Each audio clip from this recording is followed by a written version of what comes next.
السلام عليكم ورحمة الله وبركاته. أعوذ بالله من الشيطان الرجيم. بسم الله الرحمن الرحيم. الحمد لله رب العالمين خالق السماوات والأرضين، والصلاة والسلام على سيدنا عالم ما كان وما يكون، وعلى آله وأصحابه وأزواجه وذريته وعلماء ملته وعلماء أهل سنته أجمعين. وبفضلك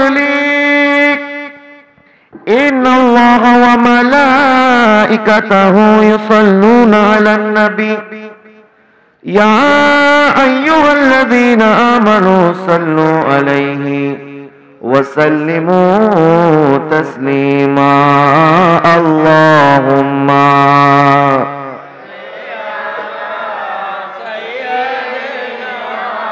مولانا محمد وعلى آل سيدنا.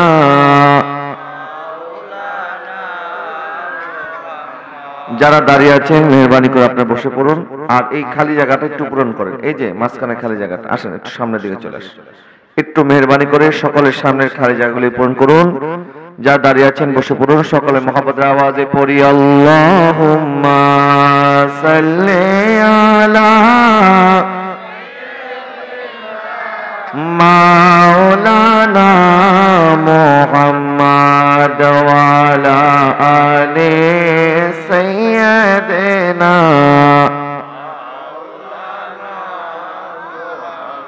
আমরা সবাই গুনাহগার গো, নবীজি আপনায় চিনলাম না,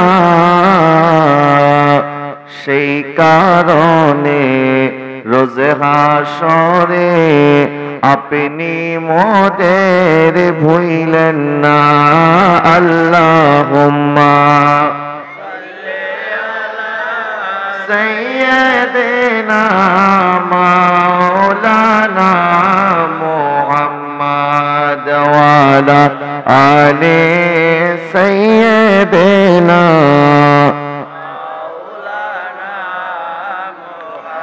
ইয়া রাব্বি বিল মুস্তাফা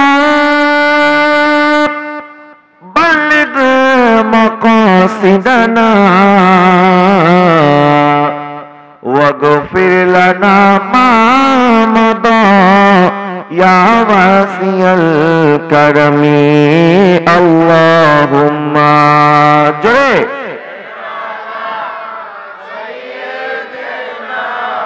مولانا محمد وعلى آل سيدنا.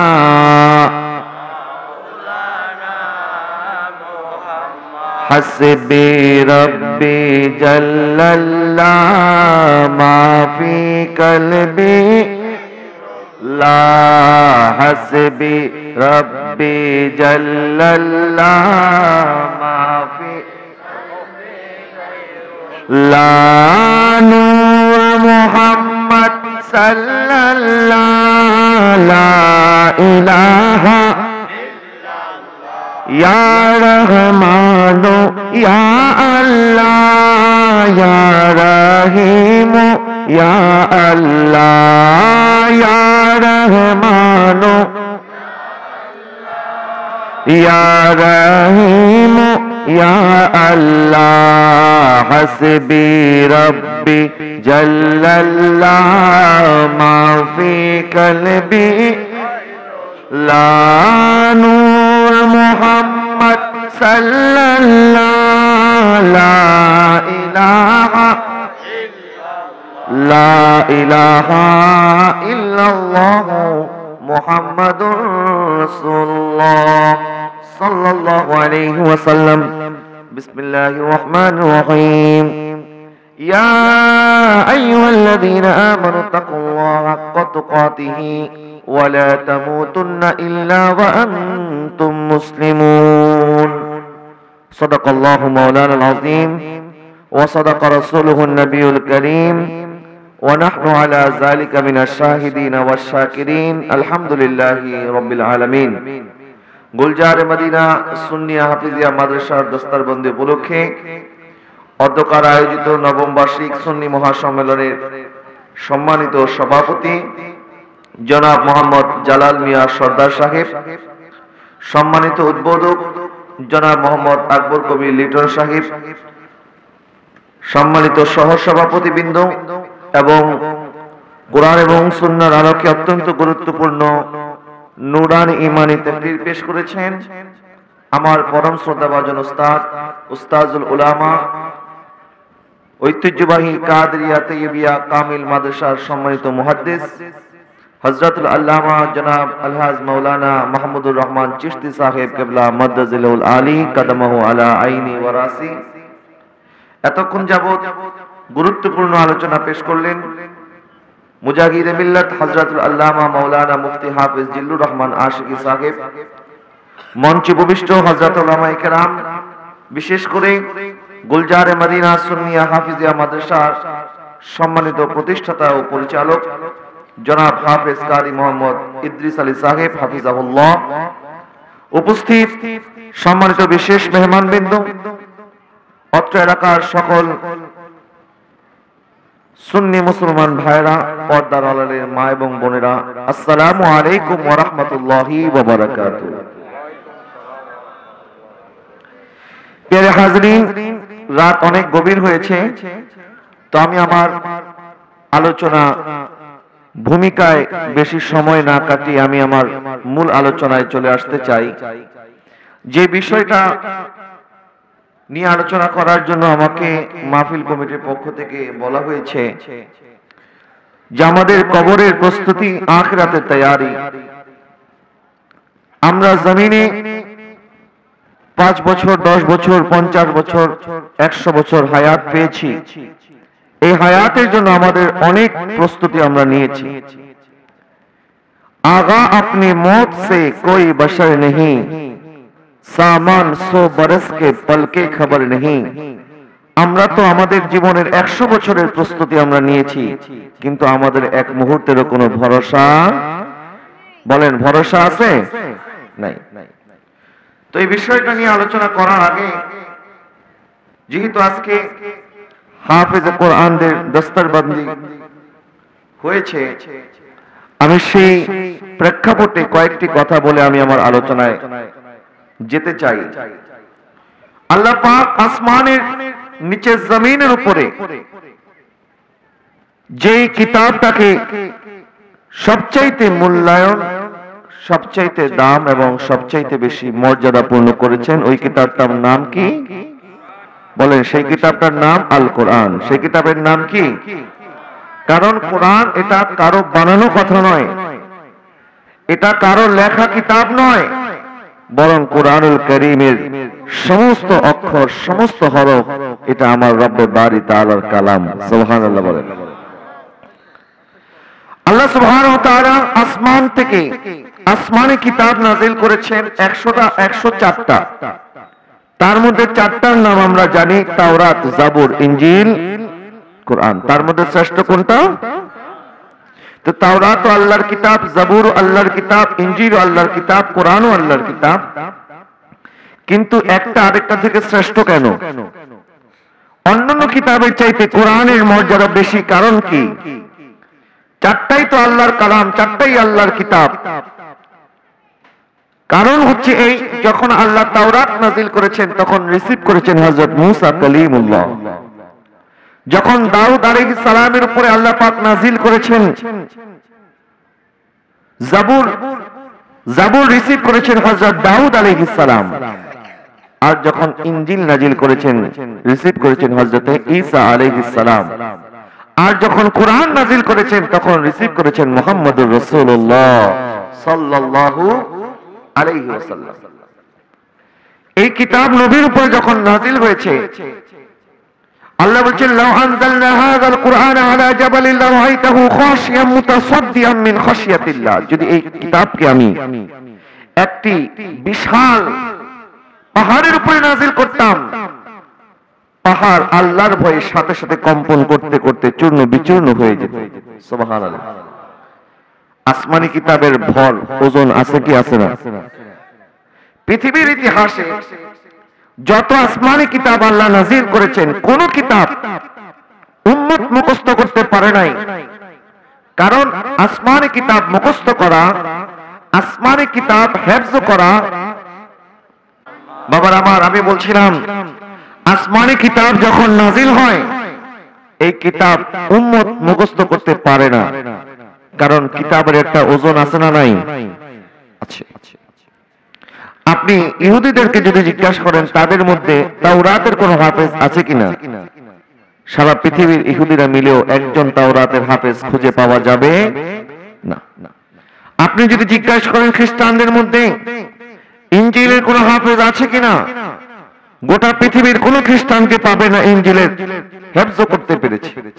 অন্যান্য ধর্মগ্রন্থ যেমন হিন্দুদের মহাভারত আছে, রামায়ণ আছে, এত কোটি কোটি হিন্দু আর বিধর্মী যারা আছে তাদেরকে যদি জিজ্ঞাসা করেন তোমাদের মধ্যে কেউ আছে যে রামায়ণ বা মহাভারত মুখস্থ করতে পারবে, বলবেন না, পারে না। আল্লাহ পাক যখন অন্যান্য আসমানি কিতাব নাযিল করেছেন, তাওরাত নাযিল করেছেন, হিফজ করেছেন হযরত মূসা কালিমুল্লাহ, উম্মত করতে পারে নাই। জাবুর নাযিল করেছেন হযরতে ইদ্রিস দাউদ আলাইহিস সালামের উপরে, উম্মত করতে পারে নাই। ইনজিল নাযিল করেছে হযরত ঈসা আলাইহিস সালামের উপরে, ইনজিলের হাফেজ ছিলেন হযরত ঈসা আলাইহিস সালাম, উম্মত করতে পারে নাই। কিন্তু যখন আমার দয়াল নবীজির উপরে আল্লাহ পাক কুরআনুল কারীম নাযিল করলেন, নবী সাল্লাল্লাহু আলাইহি ওয়াসাল্লামের উপরে যখন এই বিরাট আকার কুরআনুল কারীম আল্লাহ নাযিল করলেন, আমার নবী বললেন ইয়া রাব্বি বারি তাআলা, আসমানি কিতাব হিফজ করা হচ্ছে, নবী ছাড়া উম্মত করতে পারে না। কিন্তু আপনি আমাকে যখন কোরআনের হাফেজ বানিয়েছেন, এই কোরআনের হাফেজ হওয়ার যোগ্যতা, মর্তবা, মর্যাদা আমি আমার নিজের কাছে রাখবো না, বরং আমি আমার উম্মতের মধ্যে বন্টন করে দেব। যার কারণে এখন আমাদের ছোট ছোট মাসুম বাচ্চারা 7 বছর, 8 বছর, 10 বছর কোরআনে হাফেজ হয়ে যায় কি যায় না? বলেন যায় কি যায় না? পৃথিবীর কোন কিতাব এতবার পাঠ করা হয় না কোরআনুল কারীম যতবার পাঠ করা হয়। এবং আল্লাহ বলছেন ইন্না নাহনু নাযালনা যিকরা ওয়া ইন্না লাহু লাহাফিজুন। অন্যান্য নবী আলাইহিস সালামদের উম্মতের জন্য আল্লাহ যে কিতাব নাযিল করেছেন, কোন কিতাবের ব্যাপারে আল্লাহ এইভাবে বলে নাই যে আমি আমার কিতাবের হেফাজত আমি নিজে করব। কিন্তু কোরআন যখন আল্লাহ নাযিল করেছেন, তখন আল্লাহ বলেছেন এই কিতাবের হেফাজতকারী আমি স্বয়ং আল্লাহ রাব্বুল আলামিন। আরো জোরে বলুন না সুবহানাল্লাহ। এই জন্য এক আমাদের দেশের যদিও সে বিধর্মী, সে কোরআন নিয়ে একটি সুন্দর গান লিখেছে। যদি আগুন লেগে ধ্বংস হয় পৃথিবীর সব বইয়ের দোকান, তবে বিশ্ব থেকে হারাবে না পবিত্র কোরআন, বিশ্ব থেকে হারাবে না পবিত্র কোরআন। কথা বলেন ঠিক কিনা? কোরআনুল কারীম কখনো পৃথিবী থেকে হারিয়ে যাবে না, কারণ বিশ্বব্যাপী লক্ষ লক্ষ, হাজার হাজার, কোটি কোটি কোরআনের হাফেজ আছে কি আছে না? সুতরাং এই আমাদের ছোট ছোট মাসুম বাচ্চা যারা কোরআনে হাফেজ, তাদেরকে মামুলি মানুষ মনে করবেন না, বরং তাদের সিনার মধ্যে কোরআন আছে। যে সিনার মধ্যে কোরআন আছে, যে কোরআন হিফজ করা আমাদের সাধ্যের মধ্যে ছিল না, আমরা কোরআন চাইলেই হিফজ করতে পারতাম না, বরং দয়াল নবীর উসিলায় দয়াল নবী আল্লাহর কাছে দোয়া করে আমাদের জন্য কোরআনকে সহজ করে দিয়েছে, আমরা কোরআনে হাফেজ হতে পেরেছি। কথা বলেন ঠিক কিনা? তো এই কোরআনের খেদমত করা দরকার আছে কি নাই? আছে। এই জন্য মাদ্রাসা সহযোগিতা করবেন, যারা সহযোগিতা করেছেন আল্লাহ পাক সকলের সহযোগিতাকে যেন কবুল করে, সকলে বলুন আমিন।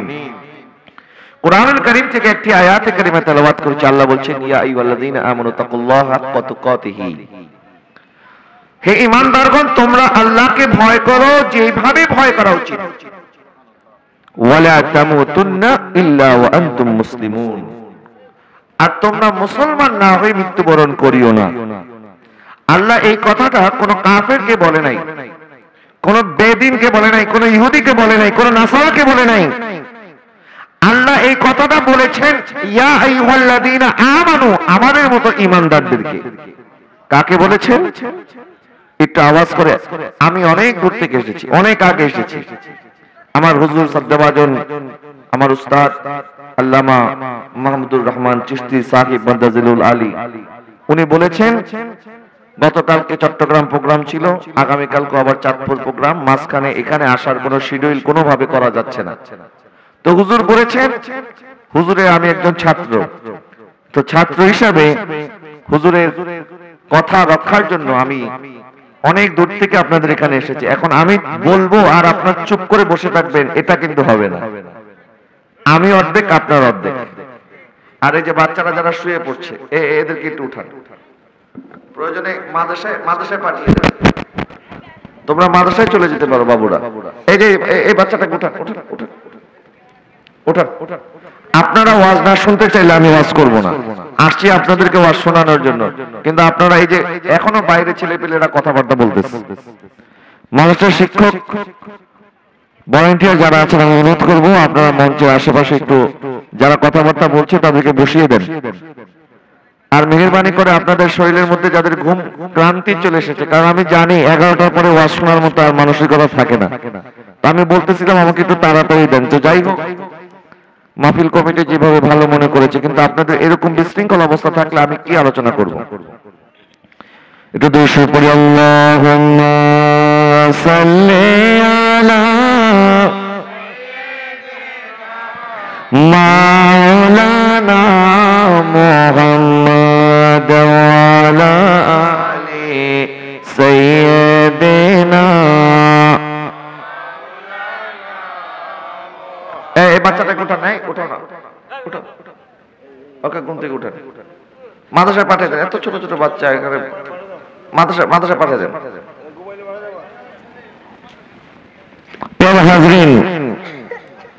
আল্লাহ সুবহানাহু ওয়া তাআলা ঈমানদারদেরকে বলেছেন আল্লাহকে ভয় করো এবং মুসলমান না হয়ে মৃত্যুবরণ করিও না। তার মানে বোঝা গেল একজন ঈমানদার হলেই চলবে না।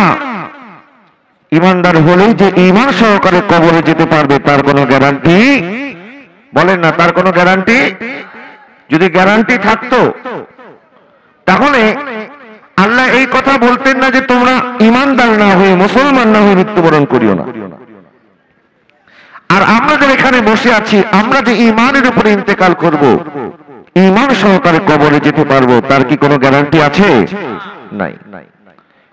বরং মৃত্যু এমন একটা জিনিস, মৃত্যু যখন আমাদের কাছে আসবে, প্রত্যেক প্রাণীকে মৃত্যুবরণ করতে হবে। কুল্লু নাফসিন যায়িকাতুল মাউত, প্রত্যেককে মৃত্যুবরণ করতে হবে, মৃত্যু থেকে কেউ খালি নয়। কিন্তু আমার মৃত্যুটা ঈমানের উপরে হবে, মুসলমান হয়ে মারা যেতে পারবো। এটা নিয়ে আমরা অনেক সময় চিন্তা করি না যে আমি এমন ভাবে জীবন যাপন করছি, আমাদের মুসলমানদের জীবন যাপন, আমাদের আদব, আমাদের আখলাক, আমাদের চরিত্র যেরকম হওয়া দরকার ছিল, আমাদের আদর্শ, আমাদের কথা, আমাদের চাল চলন এমনটা নয়। আল্লাহ আমাদেরকে সতর্ক করেছেন, ওয়ালা তামুতুন্না ইল্লা ওয়া আনতুম মুসলিমুন, তোমরা মুসলমান না হয়ে মৃত্যুবরণ করিও না। প্রিয় হাজরিন, আমি আর আপনি কি সাহাবায়ে কেরাম, হযরত আবু মুলাইকা রাদিয়াল্লাহু তাআলা আনহু যিনি প্রখ্যাত তাবী ছিলেন, উনি বলেন আমি 30 জন সাহাবীর সাথে আমার সাক্ষাৎ হয়েছে, 30 জনকে দেখেছি তারা তাদের মৃত্যু নিয়ে চিন্তায় ছিল যে তারা ঈমান সহকারে কবরে যেতে পারবে কিনা। সুবহানাল্লাহ বলেন না। কয়জন সাহাবী? 30 জন। এই বাচ্চারা, এই তুমি দাঁড়াও, তুমি দাঁড়াও, এই সবুজ পাগড়ি তুমি দাঁড়াও, বলো কি বলতেছো তাকে? এতগুলি মানুষ ওয়াজ করতেছে, দেখতেছো না?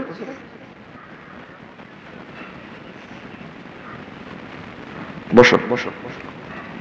আল্লাহ আমার এই সন্তানদেরকে আলেমে দ্বীন হিসেবে কবুল করুক, বলেন আমিন।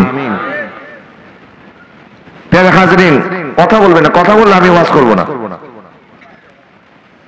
বাচ্চা যারা আছে, যাদের ঘুম চলে এসেছে, তারা তো এই যে ছেলেটাকে উঠাও, এই উঠো, মাদ্রাসায় যাও, যাও, ওখানে গিয়ে ঘুমাই থাকো। दुनिया से दिल लगाते और दुनिया से क्या मिलेगा, याद नबी की जा तुझको खुदा मिलेगा। इस दुनिया से जब जाओगी तो कुछ यार न होगा, 2 गज कफन का टुकड़ा तेरा लिबास होगा, 2 गज कफन का टुकड़ा तेरा लिबास होगा। अल्लाहुम्मा सल्ली मौलाना मुहम्मद वाला आले।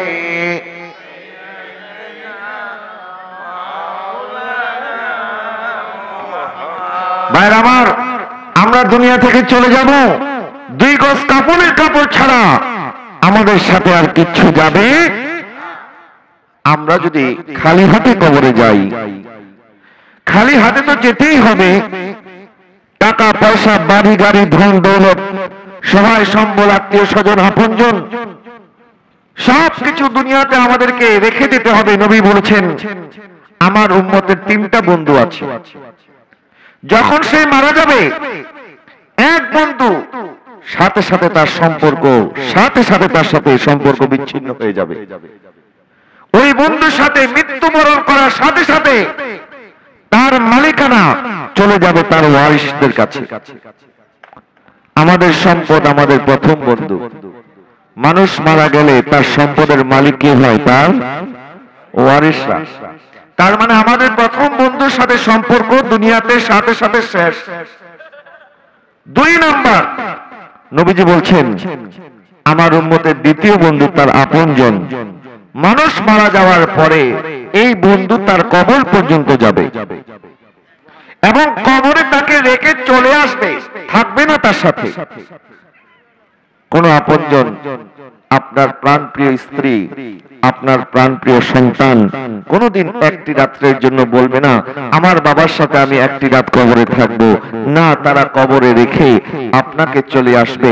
তখন আমার দয়াল নবী বলছেন, আমার উম্মতের 3 নাম্বার বন্ধু হচ্ছে তার নেক আমল, যা তার সাথে তার কবরে যাবে। আরো জোরে বলেন না সুবহানাল্লাহ। আমাদের সাথে কবরে যাবে কি? আমাদের নেক আমল। তবে কবরে নেক আমল যাওয়ার আগে আমাদেরকে ঈমান সহকারে কবরে যেতে হবে। কারণ আপনার আমল তখন কাজে লাগবে যখন আপনি ঈমানদার হবেন, ঈমান সহকারে কবরে যেতে পারবেন। প্রিয় হাজরিন, সাহাবায়ে কেরাম বলছেন, আমরা মৃত্যু নিয়ে বড় চিন্তায় ছিলাম। হযরত ওসমান জিন্নুরাইন রাদিয়াল্লাহু তাআলা আনহু আশারায়ে মুবাশশারার একজন, 10 জন জান্নাতি সুসংবাদ প্রাপ্তদের একজন হযরত ওসমান জিন্নুরাইন। ওনার সামনে যখন মৃত্যু সম্পর্কে আলোচনা হতো, উনি এমন ভাবে কাঁদতেন। একদিন ওনাকে জিজ্ঞাসা করলেন, হুজুর আপনার সামনে কিয়ামত সম্পর্কে আলোচনা করলে কাঁদেন না, আপনার সামনে জাহান্নাম সম্পর্কে আলোচনা করলে কাঁদেন না, হুজুর মৃত্যু নিয়ে আলোচনা করলে আপনি কাঁদেন কেন, আপনি কবর নিয়ে এত কাঁদেন কেন? বললেন, শোনো, আমি কবর নিয়ে এই জন্য কাঁদি কারণ দয়াল নবী বলেছেন কবর হচ্ছে আখিরাতের প্রথম দরজা। যে কবরে পাস করলো সে হাসরে উত্তীর্ণ হবে, আর যে কবরে আটকে যাবে তার হাসর বড় কঠিন হবে। দেখেন, জান্নাতে সুসংবাদ প্রাপ্ত, তারপরে কবরকে নিয়ে ভয়ে ছিলেন। আর আমরা যেভাবে জীবন যাপন করছি, মনে তো হয় না কবর নিয়ে আমাদের কোনো টেনশন আছে। মনে করছি আরে আজকে তার যাওয়ার সময় হয়েছে, সে চলে গেছে, আমার যাওয়ার সময় যখন হবে তখন হয়তো আল্লাহ আমাকে ফুরসত দিবে, তখন হয়তো আল্লাহ আমাকে সুযোগ দিবে। না না, আজকে এখানে বসে আছি, কালকে ফজর নামাজ পড়তে পারবো কিনা তার কি কোনো গ্যারান্টি আছে? ফজর পর্যন্ত হায়াত পাবো তার কোনো গ্যারান্টি? বরং ফজর তো অনেক পরে, বরং এখান থেকে বাড়িতে ফিরতে পারবো তারও কোনো গ্যারান্টি। তো গ্যারান্টি যেহেতু নাই, আমাদেরকে মরতে হবে এর গ্যারান্টি আছে। পৃথিবীর সমস্ত জিনিস নিয়ে বিতর্ক আছে, কেউ আল্লাহকে মানে কেউ মানে না, কেউ নবীকে মানে কেউ মানে না, কিন্তু একটা জিনিস নিয়ে বিতর্ক নাই, আমাদেরকে মৃত্যুবরণ করতে হবে। এটা নিয়ে কারোর মধ্যে কোনো বিতর্ক আছে? আস্তিক বলেন, নাস্তিক বলেন, সুন্নি বলেন, ওয়াহাবি বলেন, যা আছে প্রত্যেকে আমরা মানে আমাদেরকে মৃত্যুবরণ করতে হবে, আমাদেরকে কবরে যেতে হবে। তাহলে ওই কবর সম্পর্কে আমাদের একটু ফিকির করা, আমাদের একটু চিন্তা করা দরকার আছে কি আছে না বাবা? আমাদের জীবনটা অত্যন্ত সংক্ষিপ্ত সময়, এবং আল্লাহর দরবারে যখন আমরা উপস্থিত হব, যখন আল্লাহ আমাদেরকে জিজ্ঞাসা করবেন, আমি তোমাকে লম্বা একটি হায়াত দিয়েছি, এই হায়াতকে, এই বাচ্চাটাকে একটু উঠান তো, এই তুমি উঠো, উঠো উঠো উঠো। হ্যাঁ যে বুঝতে পারছি, কিন্তু এইভাবে করলে তো ওয়াজ হবে না। তুমি উঠো, তুমি উঠো, যাও পেছনে চলে যাও, যাও যাও পেছনে যাও। দুশুবহানাল্লাহুম্মা সাল্লি আলা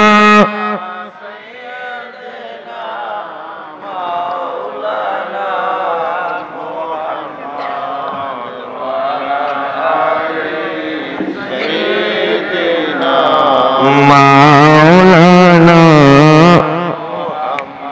তো জিন্দা है वल्लाह, तो जिंदा है वल्लाह, मेरे चश्मे आलम से चुप जाने वाले अल्लाहुम्मा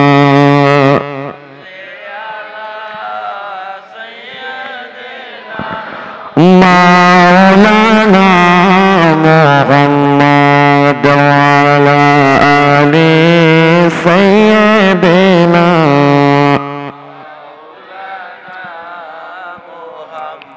ভাইরা আমার, পৃথিবীর সমস্ত জিনিস নিয়ে বিতর্ক আছে, কিন্তু মৃত্যু নিয়ে বিতর্ক নয়।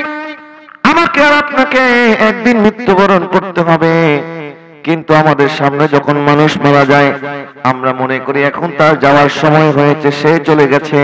কিন্তু আমি যখন যাব, আল্লাহ হয়তো আমাকে সুযোগ দিবেন, আমি যখন যাব আমি দুনিয়ার মানুষের কাছ থেকে বিদায় নিয়ে, তাদের কাছ থেকে দোয়া নিয়ে তারপরে কবরে যাব। কিন্তু প্রিয় হাজিরিন, আজকে এই সমাজের মধ্যে, এই এলাকার মধ্যে অনেক যুবক আছে, যে যুবক স্বপ্ন দেখেছিল বৃদ্ধ হবে, তারপরে নামাজ পড়বে, তারপরে হজে যাবে, তারপরে তওবা করবে, তারপরে কবরে যাবে।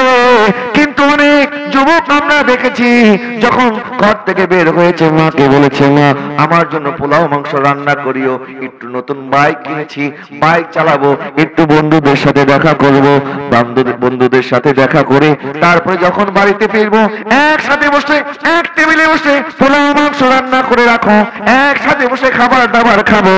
কিন্তু ওই যুবক ফিরে গেছে, আসার সময় একা আসে নাই, তার জানাজা এসেছে। ঠিক কিনা? এরকম ঘটনা কি ঘটে নাই? ঘটে।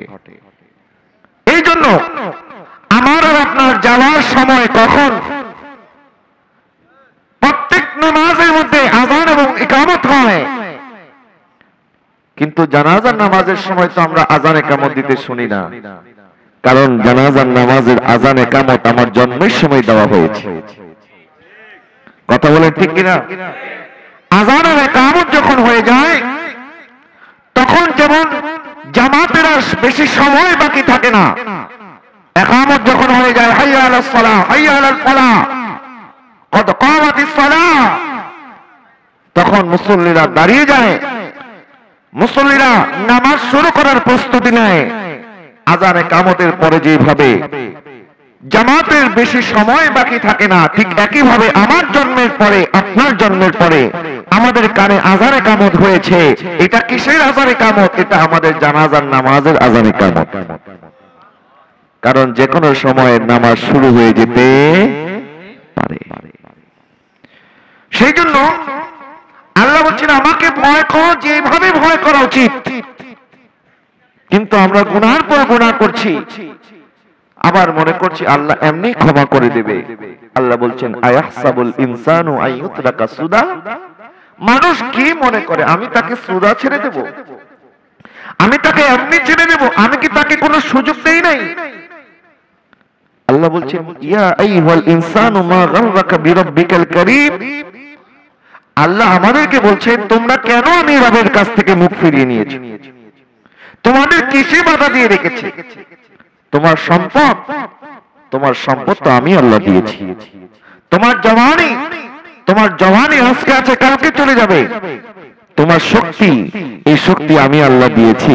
আর আমি আল্লাহ যখন তোমাকে ডাক দিব, তখন দেখেন আজকে পৃথিবীর মানুষ, পৃথিবীর বিজ্ঞানীরা চাঁদের দেশে যাওয়ার স্বপ্ন দেখছে, পৃথিবীর মানুষরা মঙ্গল গ্রহে যাওয়ার স্বপ্ন দেখছে, পৃথিবীর মানুষরা এত কিছু করতে পারে, সামান্য একটা ভাইরাসের মোকাবেলা আমরা করতে পারি নাই। কথা বলেন না ঠিক কিনা? তার মানে আল্লাহর ক্ষমতা কত আল্লাহ দেখিয়েছেন। আল্লাহ বলছেন, আল্লাহ সুবহানাহু ওয়া তাআলা আমাদেরকে বলছেন ইন্না বাতশা রাব্বিকা লাশাদীদ, তোমার রবের পাকড়াও বড় কঠিন। আল্লাহ বান্দাকে ছাড় দেয়, মনে রাখবেন, বান্দাকে আল্লাহ ছাড় দেয় কিন্তু ছেড়ে দেয় না। বলেন, বান্দাকে আল্লাহ কি দেয়? আল্লাহ বান্দাকে ছাড় দেয় কিন্তু ছেড়ে দেয় না।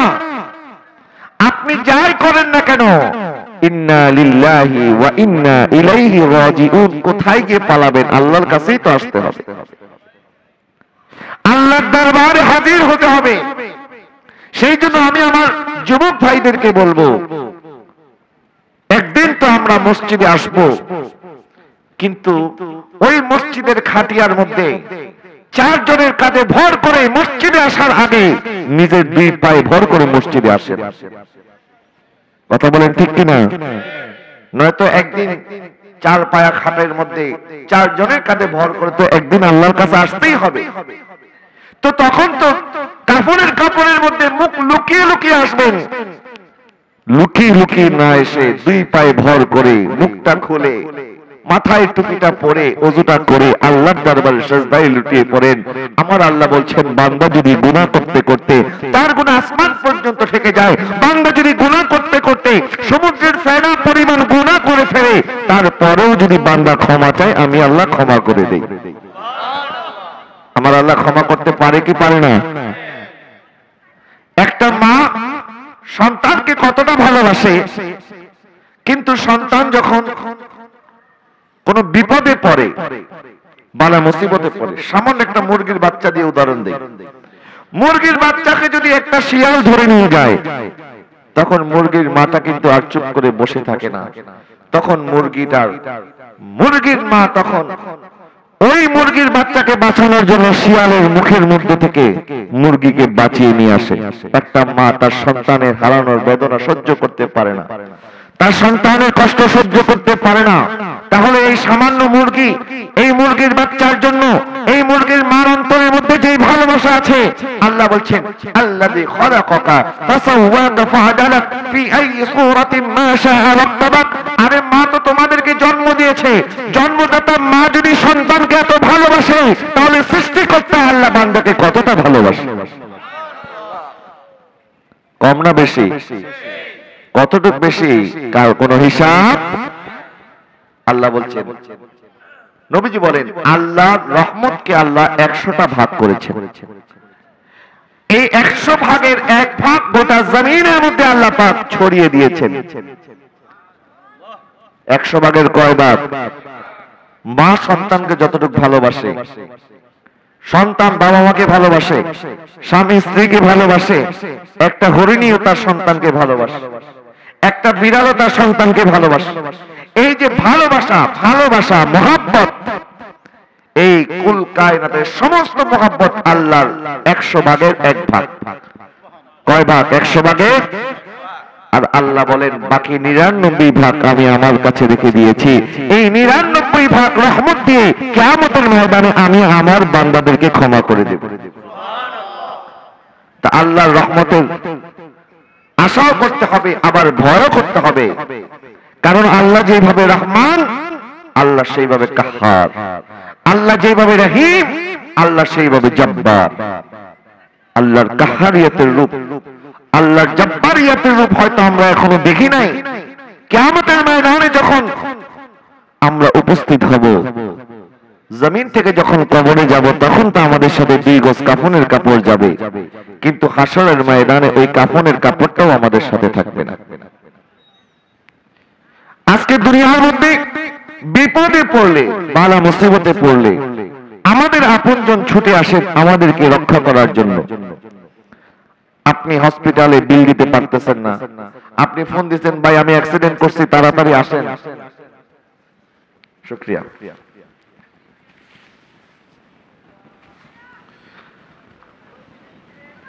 আমি বিপদে পড়েছি, আমাকে উদ্ধার করেন, তখন আপনার আপনজন তারা আপনার কাছে ছুটে আসবে উদ্ধার করার জন্য। কিন্তু হাসরের ময়দানের অবস্থা হবে, ইয়াউমা ইয়াফিরুল মার'উ মিন আখিহি ওয়া উম্মিহি ওয়া আবিহি ওয়া সাহিবাতিহি ওয়া বানিহি।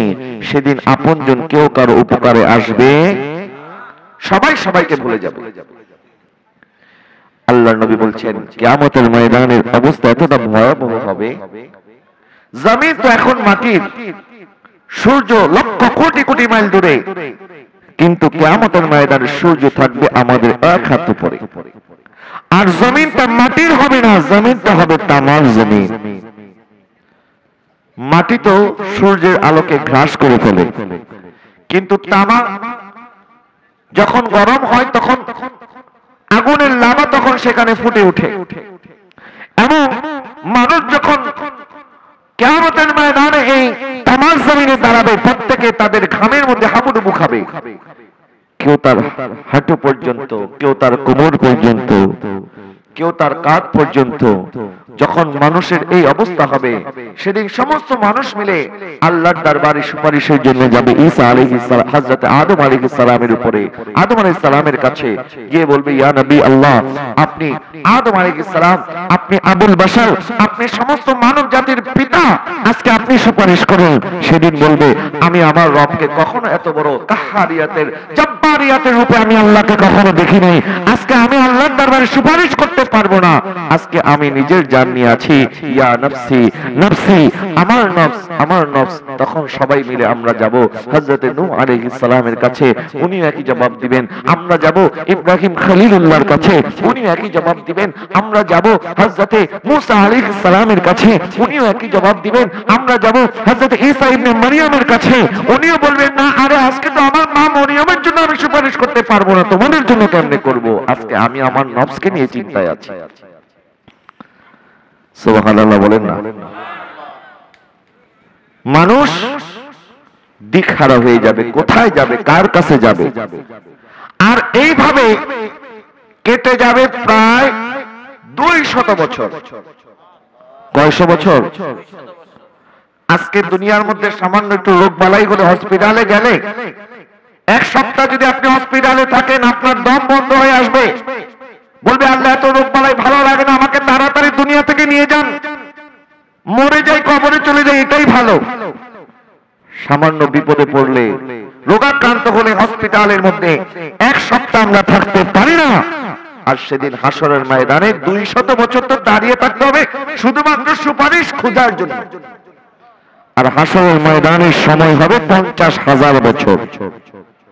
কয় হাজার বছর?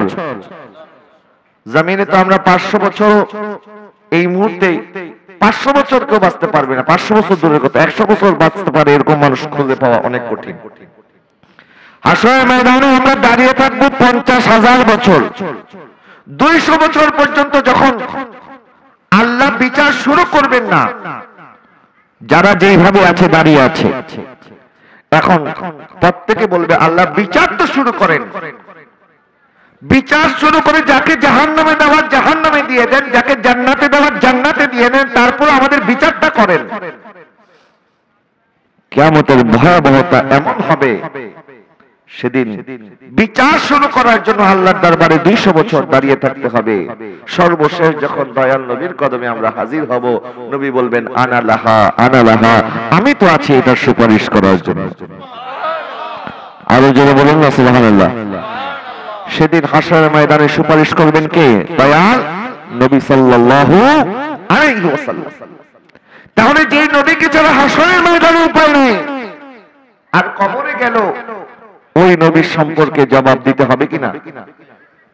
মা কুনতা তাকুলু ফি হাক্কি হাযা রাজুল, এই ব্যক্তি সম্পর্কে তুমি দুনিয়াতে কি বলেছো? দয়াল নবীকে সামনে রেখে যখন মুনকার নাকির সওয়াল জবাব করবে, তখন যদি নবীকে চিনতে না পারেন, তখন আমাদের অবস্থা কি হবে? তখন আল্লাহ আমাদেরকে জাহান্নামে দিবেন যদি দয়াল নবীকে চিনতে না পারি। কিন্তু দুনিয়াতে আমরা এমন কি আমল করেছি, আমাদের আখলাকটাকে আমরা সুন্দর করতে পেরেছি যে কবরে যাওয়ার পরে দয়াল নবীকে চিনতে পারবো?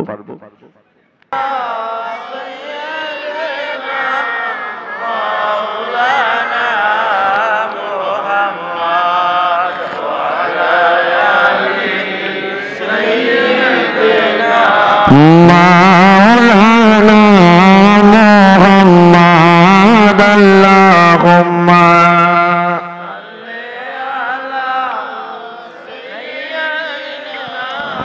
মাওলানা মুহাম্মদ ওয়া আলা আলি সাইয়্যিদিনা মাওলানা। প্যারা হাজরিন, কবরে দয়াল নবীকে না চিনতে পারলে উপায় কি হবে? আমরা ঈমান সহকারে কবরে যেতে পারবো, তার কি গ্যারান্টি আছে কি নাই? তার কোনো গ্যারান্টি নাই। যদি গ্যারান্টি থাকতো আল্লাহ এই কথা বলতেন না, ইয়া আইয়ুহাল্লাযীনা আমানু তাকুল্লাহা হাক্কা তুকাতিহি ওয়া লা তামুতুন্না ইল্লা ওয়া আনতুম মুসলিমুন। ঈমানদারদেরকে আল্লাহ বলছেন তোমরা ইসলাম গ্রহণ না করে, মুসলমান না হয়ে কবরে প্রবেশ করিও না। তার মানেটা কি? তার মানে বোঝা গেল প্রত্যেকে ঈমান সহকারে কবরে যেতে পারবে, তার কোনো গ্যারান্টি নাই। ঈমান সহকারে কবরে যাইতে পারবো, কি এমন আমল আছে কি করলে ঈমান সহকারে কবরে যাইতে পারবো? আল্লাহ বলছেন আল্লাহকে ভয় করো, এমন ভাবে ভয় করো যেভাবে আল্লাহকে ভয় করা উচিত। সুবহানাল্লাহ। যেভাবে ভয় করা, তা আমরা কয়জন আল্লাহকে ভয় করি? আজকে আমরা গুনাহ পর গুনাহ করছি, অনেকে গুনাহকে গুনাহই মনে করে না। আমি যে গুনাহ করছি, এই গুনার জবাব আল্লাহর কাছে দিতে হবে। আমি হালাল খাচ্ছি না হারাম খাচ্ছি, এই জবাব আল্লাহর কাছে দিতে হবে।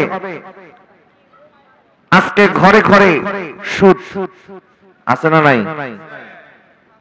ঘরে ঘরের মধ্যে সুদ। রিজিকের মালিক আল্লাহ, আর আপনি ঘরে ঘরে সুদ দিয়ে কি বুঝাতে চান, কি করতে চান সমাজটাকে? আল্লাহ বলছেন আহাল্লাল্লাহুল বাইআ ওয়া হারামার রিবা, আল্লাহ সুদকে হারাম করেছেন, ব্যবসাকে হালাল করেছেন। আপনি ব্যবসা করেন হালাল ভাবে, আপনার ইনকাম যদি 2 টাকা কম হয়, আপনি ওই 2 টাকার মধ্যে সন্তুষ্ট থাকেন।